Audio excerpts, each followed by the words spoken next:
much, Shruti. Moving on, India's online places will record a combined gross merchandise value of over $350 billion by 2027. This according to a report by Bain & Company and Axel Partners. That's not all. The report also points out that these marketplaces in India have the potential to create 7 million jobs and serve 400 to 450 million online shoppers. Currently, online marketplace clock over $100 billion in GMV and also offer logistical and financial support to more than 6 million MSMEs. How are these marketplaces contributing to India's growth story and what is the potential? We are now joined by Ashutosh Sharma, Associate Partner at Bain & Company. Ashutosh, welcome to Startup Street. Currently, online marketplaces clock over $100 billion in GMV and is dominated by the likes of Amazon and Flipkart. Will this continue? Take us through the growth opportunity here. Sure, and Shruti, thank you so much for having me on the show. I think, as you mentioned, the GMV clock by a lot of these marketplaces is pretty large today. It's $100 billion in GMV. And if I break it down by segments, the largest segment is horizontal B2C e-commerce, the likes of Flipkart and Amazon, as you would imagine.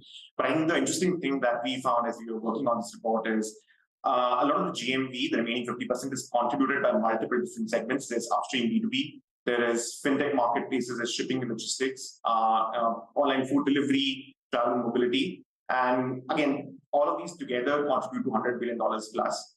And if I think about the growth going up to 2027, we believe horizontal e-commerce players will still continue to comprise the largest segment and would account for 40% of the GMV. But some of the really interesting segments where we believe you'll see breakout growth, one is B2B. So we believe B2B could actually grow 5x in size compared to today and clock up to $50 billion plus in GMV. The other one would be online food delivery, which we expect to almost triple in size by 2027. Okay. And apart from that, I think fintech marketplaces, shipping, some of the other interesting segments should have a lot to do. Okay. Ashutosh, the B2C e-commerce marketplaces are the single largest segment and contribute over $50 billion in GMV. B2C e-commerce, B2B e-commerce and online food delivery were among the highest funded marketplace sectors, together accounting for close to 60% of total funding received in the last 5 years. Will we see this trend continue? Where will we see most of the deals? If you could take me through the exciting sectors. Absolutely, Shruti. And if I think about the more recent sectors which have seen a lot of funding, I think horizontal B2C has been probably the largest. But I think the one interesting metric to look at is deal volumes, for example, right? And a lot of the deal volumes towards, I would say, the last 1 to 2 years have been shifting towards some of the newer segments that I spoke about. B2B is a great example. If you think of the likes of, different players, like I said, Bizongo, Moglix, all of them have been actually seeing multiple rounds of funding over the last 12 to 18 months. Beyond that, there are, again, fintech marketplaces, both on the B2C side, but more interestingly on the B2B side, connecting MSMEs, which are underserved today with a lot of the lenders on the other side, are seeing a lot of investment. And I would say the third one is shipping logistics. Again, this is the likes of a Blackbird or a Porter, solving both intercity and intercity logistics issues, right? Okay. And they have been seeing a lot of funding. So I think I would say these are the three broad sectors, which are very exciting from a funding point of view. Okay, Ashutosh, online marketplaces have created tremendous value for individual buyers, businesses, and the economy. These marketplaces have, in fact, offered greater access to capital, especially for India's underserved markets. If you could talk to me about how online marketplaces have especially helped MSMEs, how have these marketplaces boosted growth for India's underserved market? No, absolutely. And I think there are three different ways, Shruti, in which marketplaces are helping MSMEs. The first one is potential sellers. So if you look at across different types of marketplaces, be it B2C or B2B, all of these marketplaces are providing MSMEs a platform to discover more buyers beyond their local or regions, right?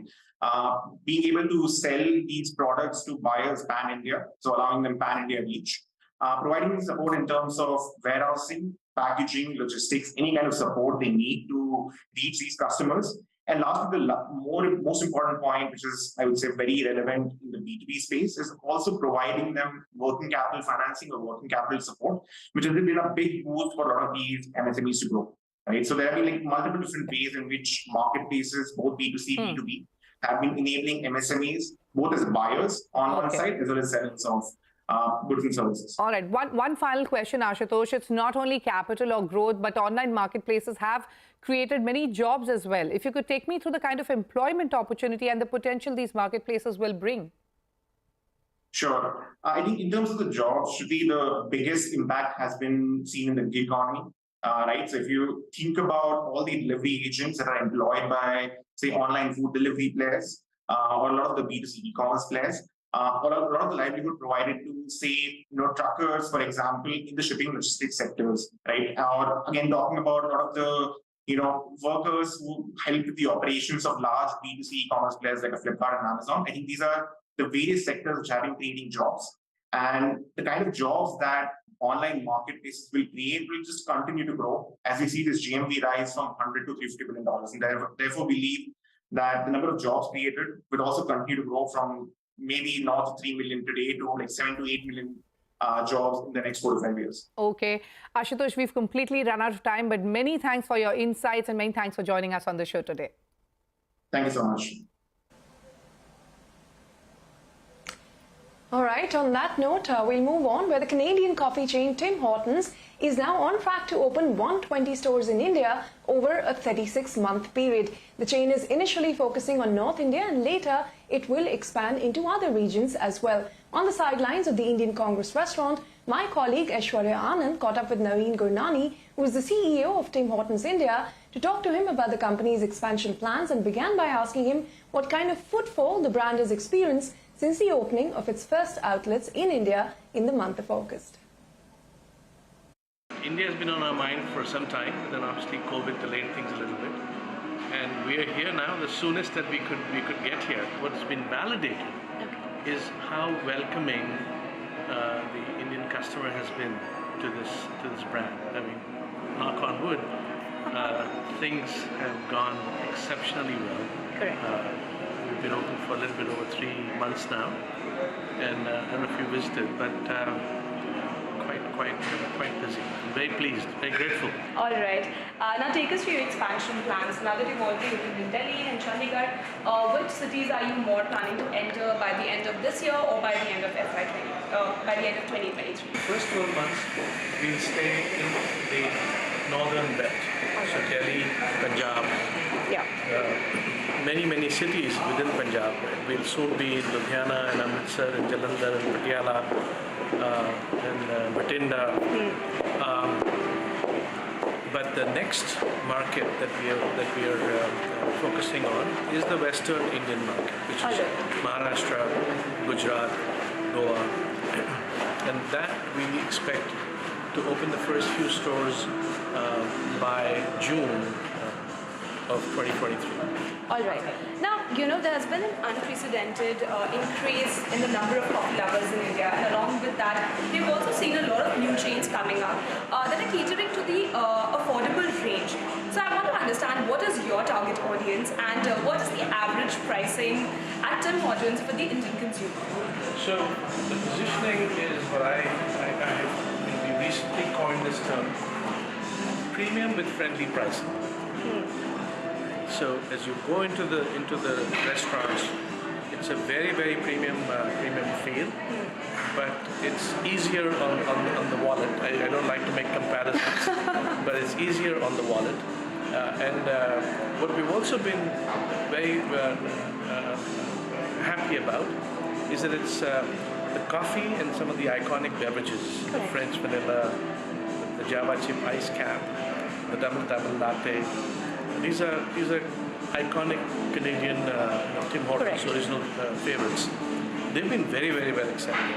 But also the food that we've designed, which has a global sort of feel to it, but has something for the Indian palate as well, has been extremely well received. With the result that our average ticket, again, without going into pricing or prices or numbers, our average ticket is significantly higher than you might be experiencing elsewhere.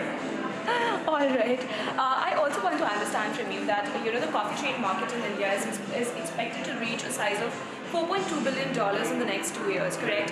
What's the target for India in terms of, say for example, your growth or the revenues? Is there a target that you've set for yourself? You're absolutely right. India, coffee consumption in India has been growing at a compounded rate of about 8 to 9% year after year. It's been going on for a decade. What we want to do is build 120 stores within the first 3 years of our operation.